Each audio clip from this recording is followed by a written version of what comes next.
Captain Jake Morrison stood on the bridge of the Defiant Star, watching the last human world fade into darkness behind them.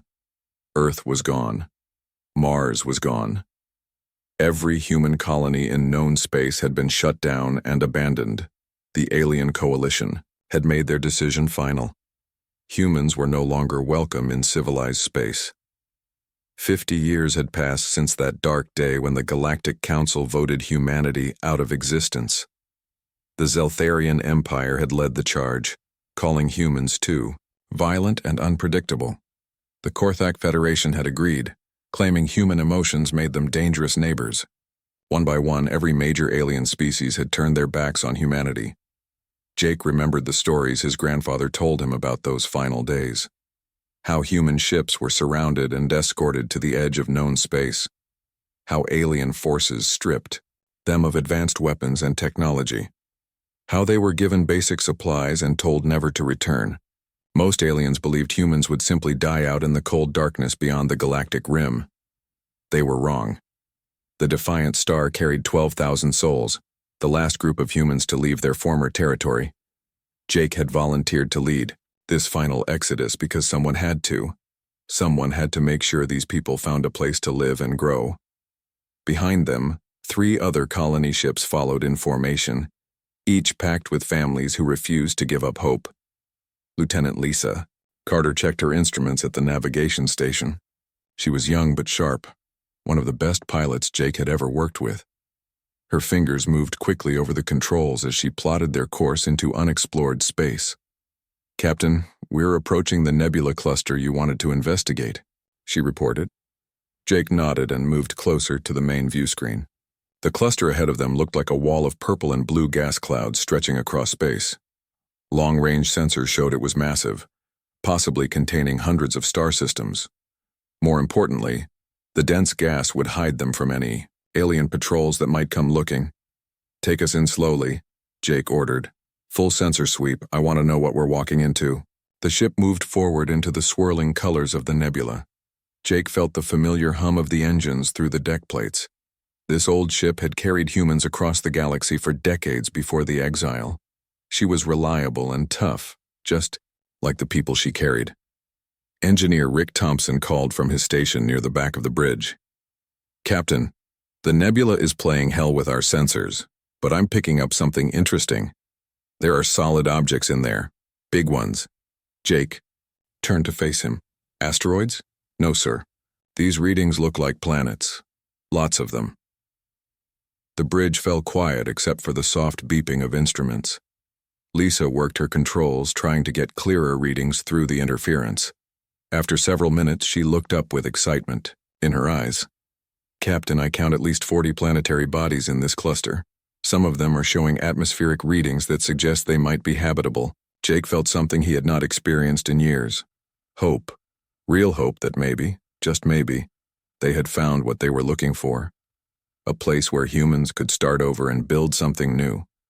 "Set course for the nearest candidate," he ordered, "and send word to the other ships. Tell them we might have found our new home."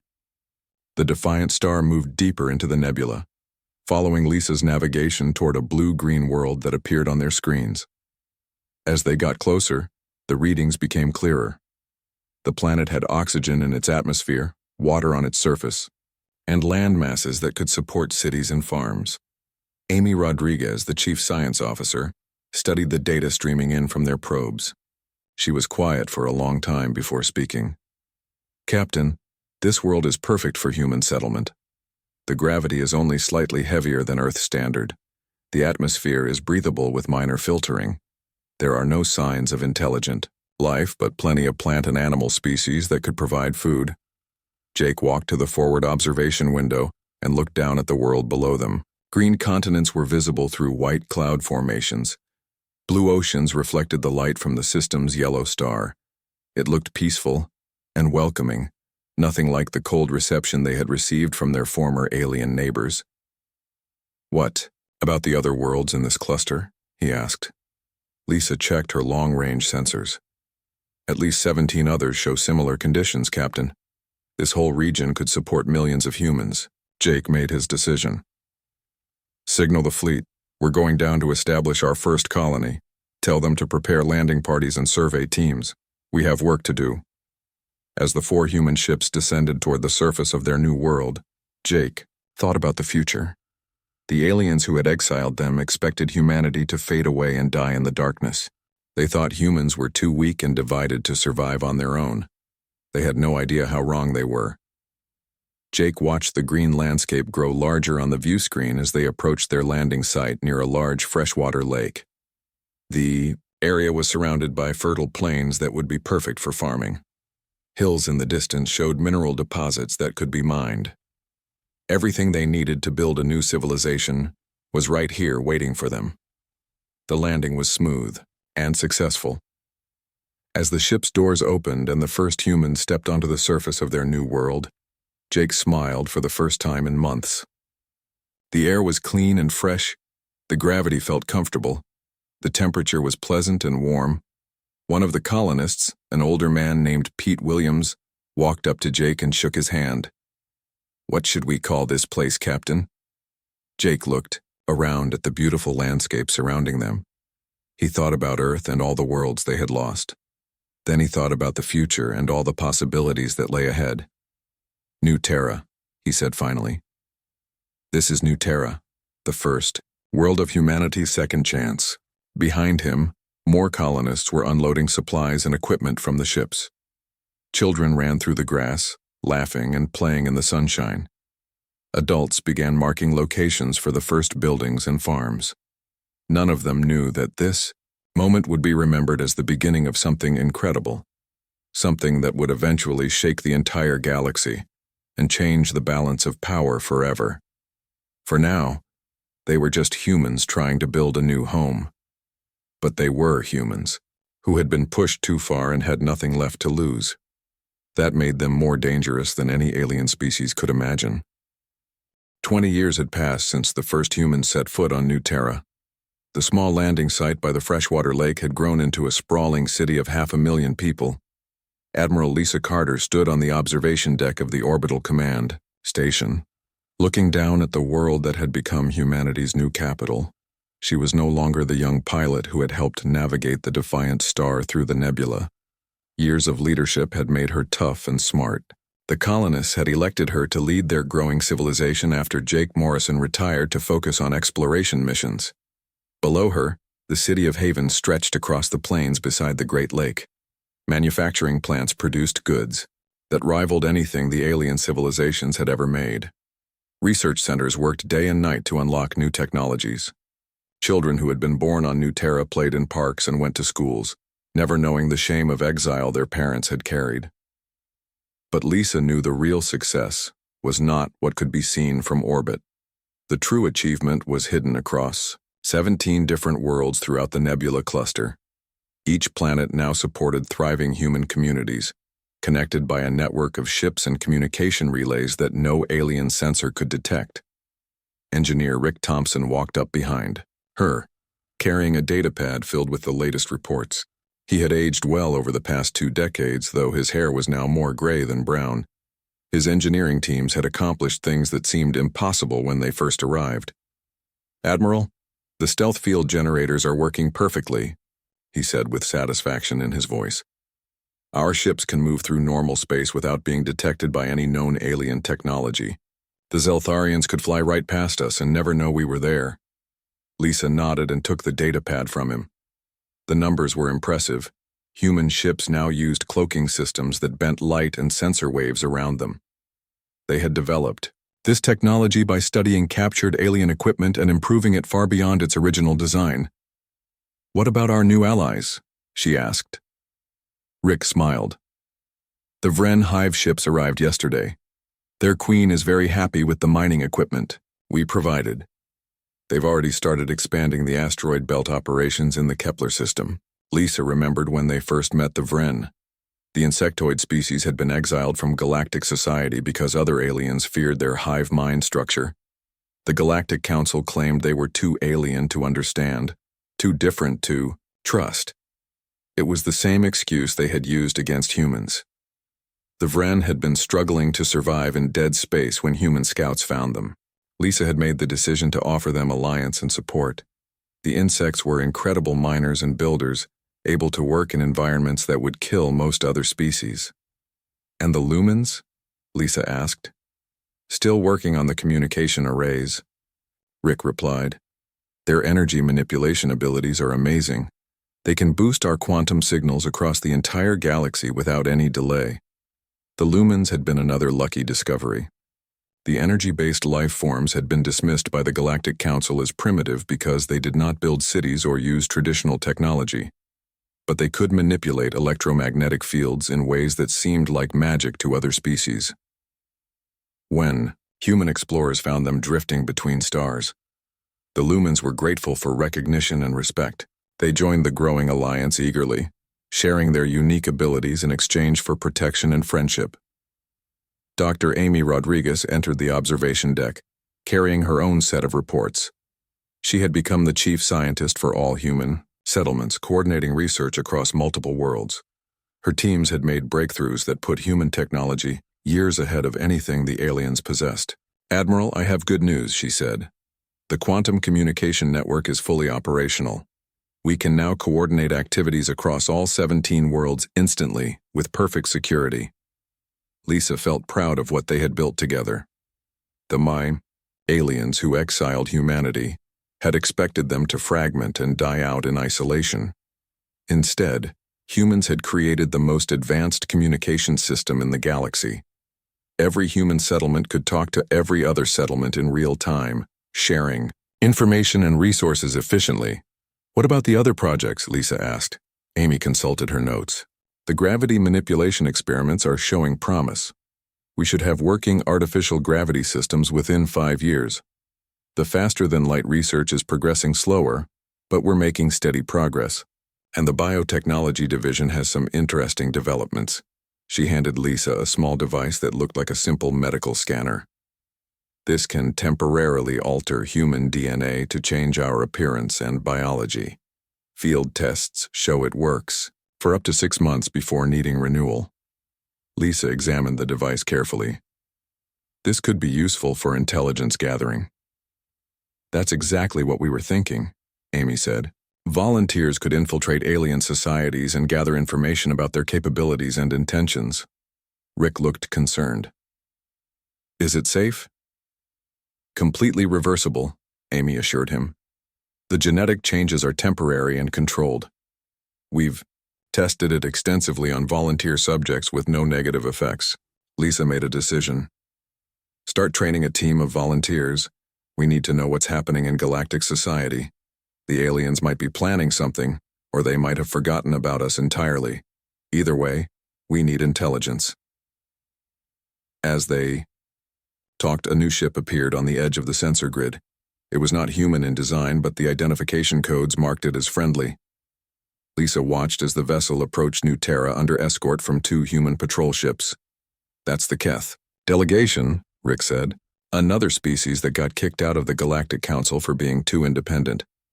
The Keth were reptilian beings who had been exiled for refusing to follow Zeltharian trade regulations. They were skilled warriors and engineers, with a strong sense of honor that reminded Lisa of the best human qualities. Over the past 5 years, more and more exiled species had found their way to the Haven cluster. Word was spreading through the outcasts and rebels that there was a place where different species could live together, without fear or oppression. Lisa walked to the communication station and opened a channel to all human settlements. Her voice carried across 17 worlds, reaching millions of people who had built new lives from nothing. Citizens of the Terran Shadow Confederation, she began, using the name they had chosen for their hidden alliance. 20 years ago, we were told we had no place in civilized space. We were cast out and expected to disappear into darkness. She paused, looking out at the thriving city below and the ships moving between the stars. Today we are stronger than we have ever been. We have built something better than what we lost. We have allies who share our values of freedom and cooperation. We have technology that surpasses our former oppressors. Lisa thought about the future and all the possibilities that lay ahead. The aliens who had exiled them had no idea what humanity had become. We are no longer refugees, she continued. We are the founders of a new kind of civilization, and someday the galaxy will know what we have accomplished. The transmission ended, but Lisa continued to watch the stars. Somewhere out there, the Galactic Council continued their games of politics and power. They had forgotten about the humans. They had cast aside. That was their first mistake. Lisa intended to make sure it would also be their last. General Pete Williams walked through the training facility deep beneath the surface of New Terra. The underground complex was hidden from orbital sensors and protected by layers of security that would make alien intelligence services jealous. Here, humans learned skills that would let them move through galactic society like ghosts. Pete was older now, his face marked by years of planning and preparation. He had volunteered to lead the intelligence division after seeing how much the Terran Shadow Confederation needed information about their former oppressors. Without knowing what the aliens were doing, humanity would always be vulnerable to surprise attacks. In Training Room 7, a group of volunteers practiced using the biological modification devices that Dr. Amy Rodriguez had perfected. Pete watched as Sarah Mills stepped into the transformation chamber. She was a tough woman in her 30s who had volunteered for one of the most dangerous assignments. The machine hummed softly as it worked. Sarah's human features slowly changed, her skin taking on the blue-gray color of a Zeltharian. Her bone structure shifted to match their facial patterns. Her eyes changed color and shape. Within an hour, she looked exactly like a member of the species that had led humanity's exile. "How do you feel? Pete asked as Sarah stepped out of the chamber. She moved her arms and legs, testing the changes. "Strange, but manageable. The new muscle structure feels different, but I can adapt." Dr. Kate Phillips checked the readings on her medical scanner. She had joined Amy's research team and specialized in biotechnology applications. Her work had made it possible for humans to disguise themselves as dozens of different alien species. "All biological markers are perfect," Kate reported. "DNA scans will read as authentic Zeltharian. The transformation should last 6 months before needing renewal." Pete nodded with satisfaction. "Sarah, you'll be inserted into the Zeltharian Trade Network as a cargo supervisor. Your cover identity is complete, including work history and family background. Remember, your job is to observe and report. Don't take unnecessary risks." Sarah straightened her shoulders. "Understood, General. When do I deploy?" "Next week. A Vren transport will drop you at the Kepler Station trading post. From there, you'll catch a commercial liner to Zeltharian space." Pete moved to the next training room where Agent Tony Clark was practicing his cover identity as a Korthak merchant. The reptilian disguise was more complex than the Zeltharian one, requiring changes to internal organ structure and body temperature regulation. "Tony, how's the new identity holding up?" Pete asked. The disguised human turned and spoke in the clicking language of the Korthak Federation. His voice box had been modified to produce their natural sounds perfectly. "Good enough to fool their own mothers, General." Pete smiled. Tony had always been good with languages and cultural adaptation. He would be gathering intelligence on Korthak, military capabilities, and political divisions within their government. Over the past 5 years, Pete had built a network of human agents throughout known space. They posed as traders, refugees, mercenaries, and workers. Most aliens never suspected that humans could still move freely through galactic society. The exile had been so complete that humanity was thought to be extinct or irrelevant. Commander. Roy Henderson entered the training area carrying a stack of intelligence reports. He was Pete's second in command and specialized in analyzing the information their agents sent back. His team had uncovered disturbing patterns in galactic politics. "General, we need to talk," Roy said quietly. "The latest reports from our people in Zeltharian space are concerning." They walked to Pete's office, a secure room lined with anti-surveillance technology. Roy spread the reports across the desk and pointed to key sections. "The Zeltharians are consolidating power," Roy explained. "They've been pressuring smaller species to accept unfavorable trade agreements. Several worlds have seen their governments replaced with Zeltharian-approved leaders." Pete studied the documents.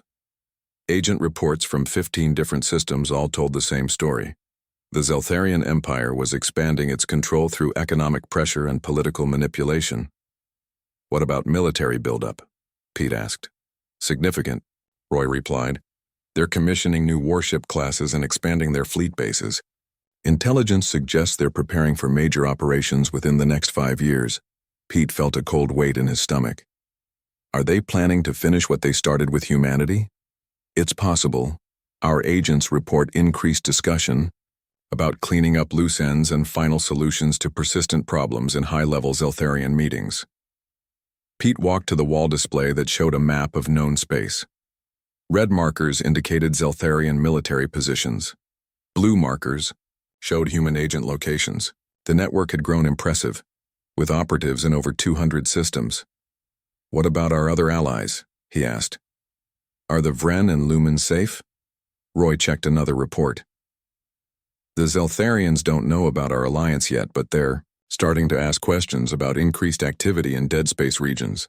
They've noticed ship movements that don't match their patrol records. Pete made a decision. We need to accelerate our intelligence gathering.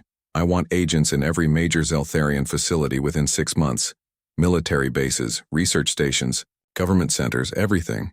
That's a big risk, General. If even one agent gets caught and their true identity discovered, then the Zeltharians will know we're still alive and active, Pete finished. But if we don't gather this intelligence, they might launch an attack that catches us unprepared. They were interrupted by an urgent communication from the surface. Admiral Lisa Carter's voice came through the secure channel. Pete, we just received a priority message from Agent Miller in the Arcturus sector. She's discovered something important. Agent Carol Miller had been operating undercover as a maintenance worker on a Zeltharian research station for 8 months. Her reports had provided valuable intelligence about their technology development programs. What did she find? Pete asked. The Zeltharians are developing new sensor technology specifically designed to detect cloaked ships. They call it Project Deepsight. If they succeed, our stealth advantage could be compromised. Pete felt his blood run cold. The human ability to move unseen through space was their greatest advantage. Without it, the Terran Shadow Confederation would be vulnerable to detection and attack. How close are they to completion? He asked. Miller estimates 18 months to 2 years for full deployment, but they're already testing prototypes. Pete turned to Roy. We need to know everything about this project. Personnel, facilities, research data, weaknesses. This becomes our top priority. I'll redirect our best agents to investigate, Roy replied. But we'll need to be careful. If the Zeltharians suspect their security has been compromised, they'll change all their procedures. Pete walked back to the wall display and studied the positions of their agents. Each blue marker represented a human who had volunteered to live among aliens, gathering information that could save their entire civilization. Agent Lisa Brown was working as a translator in the Korthak Diplomatic Corps. Agent Kevin Whitehead joined a Zeltharian mining operation as a heavy equipment operator. Agent Susan Green operated a small trading business that gave her access to multiple systems. None of them knew about the others. None of them knew the full scope of the network they belonged to. But each one was playing a vital role in keeping humanity informed and prepared. Roy, send coded messages to all our operatives, Pete ordered. Tell them to be extra careful. The situation is changing, and we can't afford to lose anyone now. As Roy left to handle the communications, Pete remained staring at the map. Somewhere out there, the Zeltharian Empire was making plans that could threaten everything humanity had built. But they had no idea that human eyes and ears were watching their every move. The aliens who had exiled humanity expected them to remain hidden and forgotten in the darkness beyond known space. They never imagined that humans would return as invisible observers, gathering the intelligence needed to protect themselves and their new allies. Pete smiled grimly. The Zeltharians were about to learn that underestimating human determination had been their biggest mistake. Commander Steve Baker stood in the center of the most secret facility in human space. The research station orbited a dead star deep within the Haven cluster, hidden behind layers of stealth fields and sensor dampeners. Here, humanity's brightest minds worked on projects that would have seemed impossible just decades ago. Steve had been promoted to lead the military technology division after proving himself in ship design and tactical planning. The thin, focused man carried the weight of humanity's future defense on his shoulders. Every breakthrough his teams achieved could mean the difference between survival and extinction. Dr. Nancy Cole walked up to him carrying a data tablet filled with test results. Her hair had gone completely gray over the years of intense research, but her eyes still sparkled with the excitement of discovery. She had just completed the most important project in human history. "Commander, I have good news," she said with barely contained enthusiasm. "The quantum drive system is working perfectly. We just completed a successful test run to the Proxima system and back." Steve felt his heart race. The quantum drive would free humanity from dependence on the expensive jump gates that the Galactic Council controlled. More importantly, it would let human ships travel anywhere in the galaxy without being detected or tracked. "How fast?" he asked. 12 times faster than conventional faster-than-light drives," Nancy replied. "We can cross the entire galaxy in 3 weeks instead of 8 months. And the energy signature is completely undetectable by any known alien sensor technology." Steve nodded with satisfaction. The quantum drive project had taken 15 years and consumed enormous resources, but the breakthrough would change everything for humanity and their allies. "What about the phase shift technology?" Steve asked. Nancy led him to another section of the research station, where teams of engineers worked on equipment that seemed to flicker in and out of existence. The phase shift project allowed ships and structures to move between normal space and parallel dimensions. "We can now shift entire fleets into dimensional space for up to 6 hours, Nancy explained. "While phased, we're completely invisible and untouchable. Enemy weapons pass right through us without causing damage." Steve watched as a test ship disappeared from normal space and reappeared several seconds later. The technology was based on discoveries made by studying lumen energy manipulation abilities, combined with human engineering expertise. Engineer Matt Johnson approached them from the weapons testing area. He was young but brilliant, having joined the project straight from the New Terra Institute of Technology. His specialty was gravity manipulation systems. "Commander, the Gravity Lance prototypes are ready for field testing," Matt reported. "We can now generate focused gravitational fields strong enough to crush starship hulls or disable engines without destroying the crew." Steve followed Matt to the weapons testing chamber where a captured alien fighter hung in a containment field. The small Korthak vessel had been acquired years ago by intelligence operatives and brought here for study. "Watch this," Matt said as he activated the gravity lance from the control booth. An invisible beam reached out from the weapons system and touched the alien fighter. The ship's hull began to crumple inward as artificial gravity crushed it like an empty can. Within seconds, the vessel was compressed into a ball of twisted metal. "The beauty of this weapon is that we can adjust the intensity," Matt explained. "Low settings disable ships by crushing their engine components. High settings can compress entire vessels into scrap metal. The crew survives because we can create gravity fields that protect life support areas." Steve was impressed. The gravity lance gave human forces the ability to disable enemy ships without killing their crews. This would be important for the moral standards that humanity wanted to maintain. "What about defensive systems?" Steve asked. Matt led them to another testing area where a prototype shield generator created a shimmering barrier around a mock starship hull. "We call it the Dimensional Shield. It uses phase technology to shift incoming attacks into parallel space where they can't harm us." Steve watched as simulated weapons fire passed harmlessly through the shield barrier. The energy beams and projectiles simply vanished as they hit the phase field, appearing in another dimension where they caused no damage. "How long can the shields operate?" Steve asked. "Current prototypes can maintain full protection for 4 hours, Matt replied. "We're working on extending that to 12 hours or more."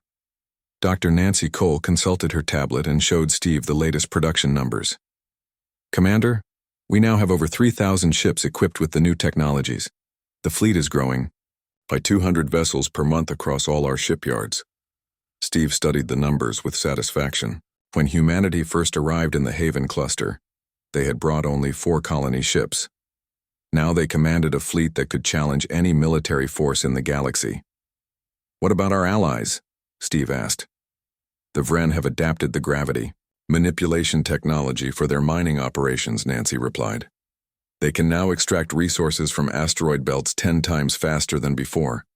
The lumens are helping us improve the dimensional phase systems with their energy manipulation abilities. Steve walked to the observation deck that looked out into space. Through the transparent aluminum windows, he could see dozens of human warships moving through training exercises.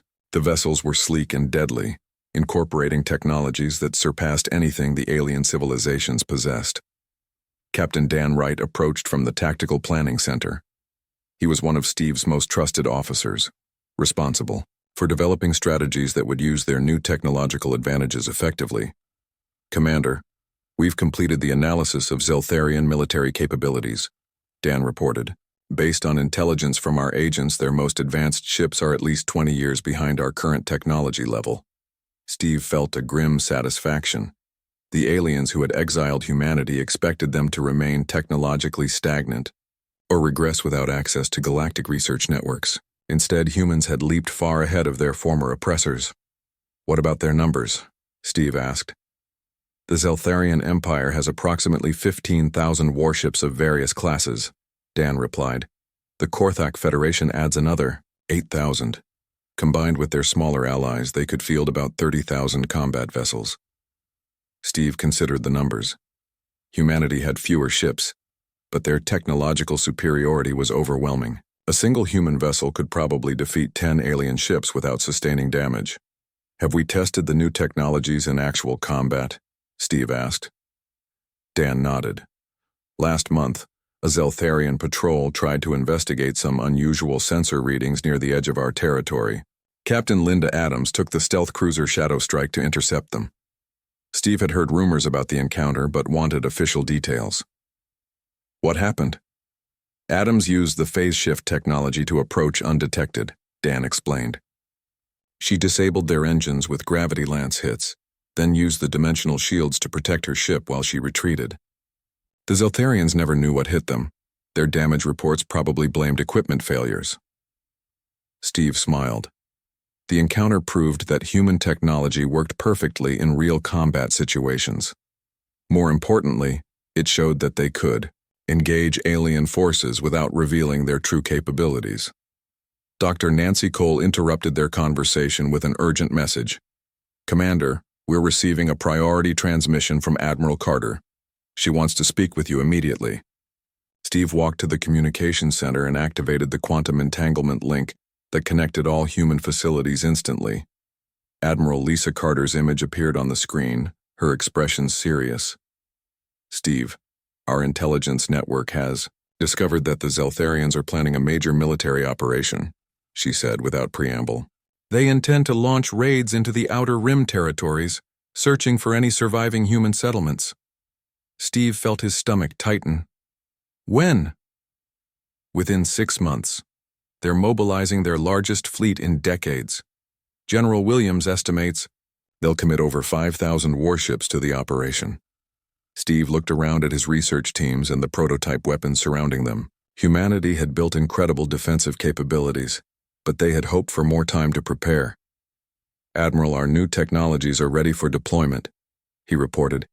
"We can begin mass production immediately and retrofit the entire fleet within 4 months." "Do it," Lisa ordered. "Whatever resources you need, you'll have them. Humanity has spent too many years hiding in the shadows. If the Zeltharians want to find us, we'll be ready to give them a surprise they'll never forget."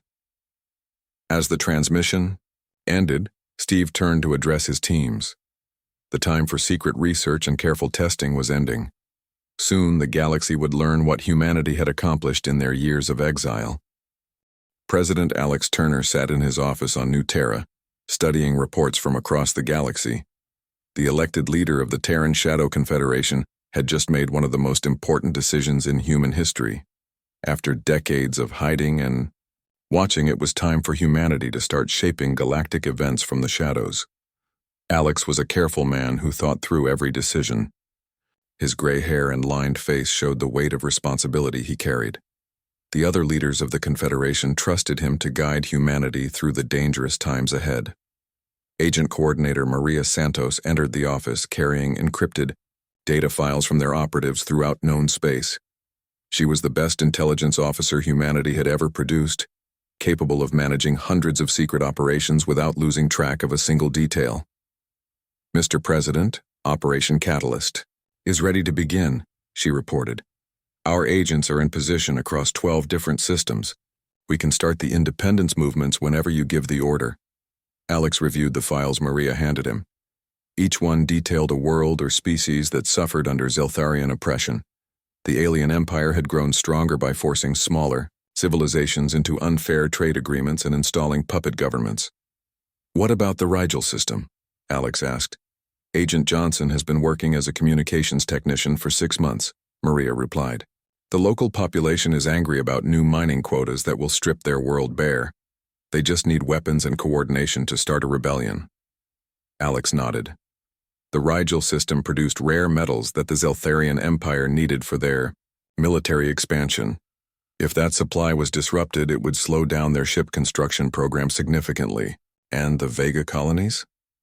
Agent Williams has made contact with underground resistance leaders, Maria continued. The Zeltharians replaced their elected government last year with a military governor. The people are ready to fight if they have support. Alex walked to the wall display that showed a map of galactic political divisions. Red areas marked Zeltharian-controlled territory.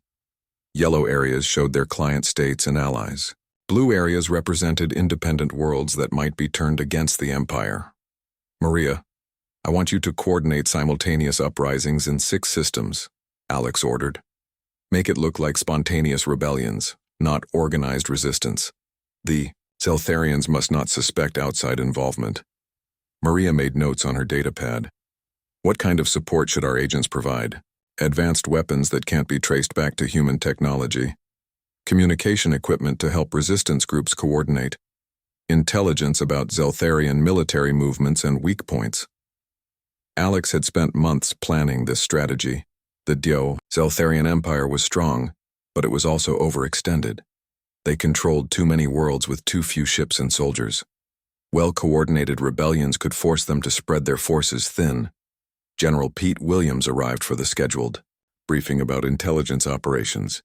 His network of human agents had grown to cover almost every major alien civilization. The information they provided was invaluable for strategic planning. Mr. President, we have an update on the Korthak situation, Pete reported. Their government is facing internal pressure over economic problems. 3 of their outer colonies have stopped paying taxes in protest over trade restrictions. Alex studied the information carefully.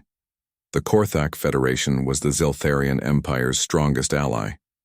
If their alliance could be weakened or broken, it would significantly reduce enemy military strength. Can we make their problems worse? Alex asked. Absolutely, Pete replied. Agent Thompson is working as a trade representative in their capital. She can arrange for certain cargo shipments to be delayed or lost. Agent Davis has access to their financial networks and can create accounting problems that will look like corruption. Alex smiled. The Korthak government was already unstable. A few carefully planned incidents could push them into serious internal conflict. Do it, he ordered. But make sure it looks like natural political and economic problems. No evidence of outside interference. Maria consulted her files again. Mr. President, we also have opportunities in the Andorian cluster. 5 species there are considering breaking away from the Galactic Council over new taxation policies. The Andorian cluster was strategically important because it controlled major trade routes between different sectors of the galaxy. If those worlds declared independence, it would disrupt Zeltharian commerce and military supply lines. What do they need? Alex asked. Military protection, Maria replied. They're afraid the Zeltharians will send fleets to force them back into compliance. If we could guarantee their security. Alex thought about the human fleet with its advanced technology. A few cloaked ships could provide protection that the Andorians would never even know about. Zeltharian attack forces would simply disappear or suffer mysterious equipment failures. Tell Agent Parker to make unofficial contact with Andorian leaders, Alex decided. Let them know that anonymous benefactors would be willing to help if they declare independence. Don't reveal our identity, but make sure they understand the support is real. Commander Roy Henderson entered the office with reports from the Military Intelligence Division. His teams monitored alien fleet movements and analyzed their strategic capabilities. Mr. President, the Zeltharians are responding to our operations, Roy reported. They're pulling ships from border patrol duties to deal with the rebellions. Their overall defensive posture is weakening. Alex felt satisfaction at hearing this news. The plan was working exactly as hoped. By forcing the Zeltharians to fight multiple small conflicts, humanity was reducing their ability to mount large, offensive operations. What about their search for human survivors? Alex asked. Postponed indefinitely, Roy replied. They can't spare the ships for exploration missions while dealing with rebellions in 6 different systems. Alex walked to the secure communication, terminal and opened channels to human agents throughout the galaxy. His voice would reach operatives who had spent years building their cover identities and waiting for orders. This is President Turner, he began. Operation Freedom has entered its active phase. You know your assignments. Remember that humanity's future depends on your success. But more importantly, so does the freedom of every species suffering under alien oppression. He paused, thinking about the courage of men and women who lived among their enemies every day. You are not just intelligence agents. You are the instruments of justice for all the civilizations that have been conquered, exploited, and silenced. When you help a rebellion succeed, you give hope to beings who thought freedom was impossible. The transmission ended, but Alex continued to watch the galactic map. Across dozens of star systems, human agents were beginning operations that would reshape the balance of power. The aliens who had exiled humanity never imagined that their former victims would return as invisible puppet masters. Agent Carol Miller sent a coded message from deep within Zeltharian space. The research station where she worked had just received orders to shut down the Deep Sight Sensor project and redirect resources to military production. The Empire no longer had time for long-term research projects. Agent Kevin White reported successful sabotage of a Korthak supply convoy. The ships had suffered navigation failures and were stranded in empty space, their cargo of military equipment useless. Agent Susan Green transmitted intelligence about Zeltharian troop movements. The Empire was moving soldiers from garrison duties to fight rebellions, leaving many worlds with reduced security. Each message confirmed that the strategy was working. The Zeltharian Empire was being forced to react to events instead of pursuing their own agenda. They were fighting fires across their territory instead of expanding their power. Alex smiled as he reviewed the reports. The aliens who had dismissed humanity as too emotional and unpredictable had fallen into a trap built from those same qualities. Human creativity and adaptability were turning their enemies' strength against them. Soon, the galaxy would see what happened when humanity stopped hiding and started fighting back. The largest fleet in galactic history moved through space toward the Outer Rim territories. Admiral Krex of the Zeltharian Empire commanded 30,000 warships from dozens of different species. The massive armada stretched across light years of space, a display of power meant to crush any remaining human settlements once and for all. Krex stood on the bridge of his flagship, the Dominator, watching the stars ahead. The tall, blue-skinned alien had spent his entire career building this moment. Finally, the Empire would complete the task they had started 50 years ago, when they exiled humanity from civilized space. Admiral, long-range sensors are detecting unusual readings in the target sector, reported his tactical officer. Krex studied the display screens. The readings showed energy signatures that did not match any known technology. Whatever was out there was using power systems beyond anything in the galactic database. Probably abandoned human equipment breaking down, Krex said dismissively. Continue on course. Far away in the Haven cluster, Admiral Jake Morrison stood on the bridge of the human flagship Retribution. The old man was 75 years old now, but his eyes still burned with the determination that had carried humanity through their darkest years. He had volunteered to command the human response to this final alien threat. Admiral, all fleet elements report ready, announced Captain Linda Adams from the tactical station. 3,000 ships are in position and awaiting your orders. Jake nodded slowly. Around him, the bridge crew worked with quiet efficiency. These were the children and grandchildren of the humans who had been forced into exile. They had grown up knowing this day would eventually come. Signal all ships, Jake ordered. Begin decloak sequence on my mark. Throughout the Haven cluster and beyond, human vessels began dropping their stealth fields. Ships that had moved unseen through space for decades suddenly appeared on every sensor screen in the galaxy. The revelation was coordinated across hundreds of star systems simultaneously. On the Zeltharian flagship, alarms began sounding as sensor operators detected the massive human fleet. Admiral Kreck stared at the displays in shock as ship after ship materialized out of empty space. "That's impossible," he whispered. "Humans don't have that many ships. They don't have that technology." His communications officer looked up with fear in his eyes. "Admiral, we're receiving transmissions from every sector. Human fleets are appearing everywhere. They're surrounding our entire formation." Jake Morrison's image appeared on communication screens throughout the Zeltharian armada. The old human admiral looked directly at Admiral Krex as he began to speak. "Admiral Krex, I am Jake Morrison of the Terran Shadow Confederation. 50 years ago, your people told us we had no place in civilized space. You were wrong." Krex watched in amazement as the human fleet moved into attack formation with precision that exceeded anything he had ever seen. The ships were sleek and deadly, clearly built with technology far beyond current galactic standards. "You expected us to disappear into the darkness and die," Jake continued. "Instead, we built something better than what we lost. We forged alliances with species you cast aside. We developed technology that makes your weapons look like toys." Admiral Krex tried to regain his composure. "You're still outnumbered 10-1, human. Surrender now and we might show mercy." Jake smiled coldly. "Admiral, you've made two critical mistakes. First, you assumed we were alone. Throughout space, more ships began appearing. Vren hive vessels emerged from hidden asteroid bases. Lumen, energy constructs materialized out of pure light. Ships from dozens of exiled species that had joined the Shadow Confederation revealed themselves. Second, Jake continued, you assumed your technology was still superior. The human ships began demonstrating their capabilities. Some vessels phased in and out of normal space, becoming impossible to target.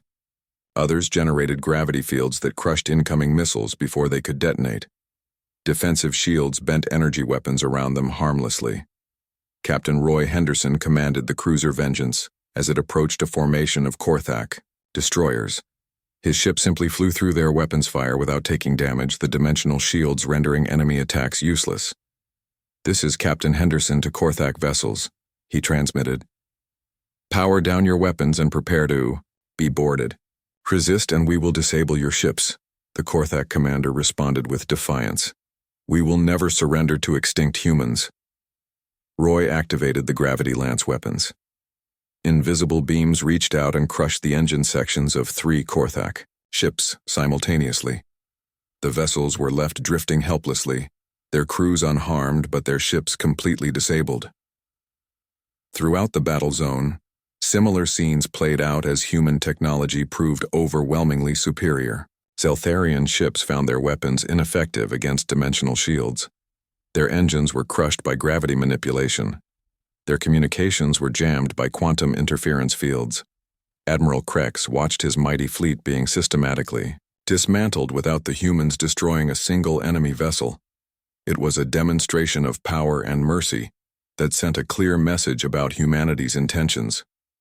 "Admiral Morrison," Krex transmitted with defeat in his voice. "What do you want?" Jake's expression remained stern. "We want what we've always wanted, Admiral. Freedom for all species to live without fear of oppression. An end to your empire's conquest and exploitation. A new galactic order based on cooperation instead of domination." President Alex Turner's image joined Jake's on the communication screens. The human leader addressed not just the Zeltharian fleet, but all the civilizations watching these events unfold across the galaxy. "Citizens of the galaxy," Alex began. "Today marks the end of the old order. For too long, powerful empires have decided the fate of weaker species. They have crushed independence, stolen resources, and silenced dissent. Throughout known space, the rebellions that human agents had coordinated were succeeding. Worlds that had suffered under alien rule were declaring their independence. The Korthak Federation was collapsing as member species broke away. The Galactic Council was in chaos as their authority crumbled. The Terran Shadow Confederation offers a different path," Alex continued. We believe in voluntary cooperation between equal partners. We offer our technology and protection to any species that chooses freedom over servitude. Admiral Krex realized that his fleet was surrounded and outmatched. More importantly, he understood that the political situation had changed forever. The human revelation had triggered a galactic revolution that could not be stopped. "Admiral Morrison," he said quietly, "what are your terms?" Jake considered the question carefully. "Immediate withdrawal of all Zeltharian forces from occupied territories, dissolution of puppet governments and restoration of local rule, reparations for damages caused by your conquests, and most importantly, recognition of the right of all species to determine their own destiny." In the weeks that followed, the galaxy transformed rapidly. The Zeltharian Empire fragmented as member species declared independence and joined the growing coalition of free worlds. The Korthic Federation collapsed entirely, its former territories organizing themselves into democratic confederations. Human ships appeared throughout space not as conquerors but as protectors. Their advanced technology allowed them to guarantee the security of newly independent worlds against any remaining Imperial forces. On New Terra, celebrations filled the streets as news of victory reached the human colonies. Children who had grown up in exile finally knew they were safe. Adults who remembered the old Earth wept with joy at humanity's vindication. Jake Morrison retired to his home beside the Great Lake where humans had first landed decades ago.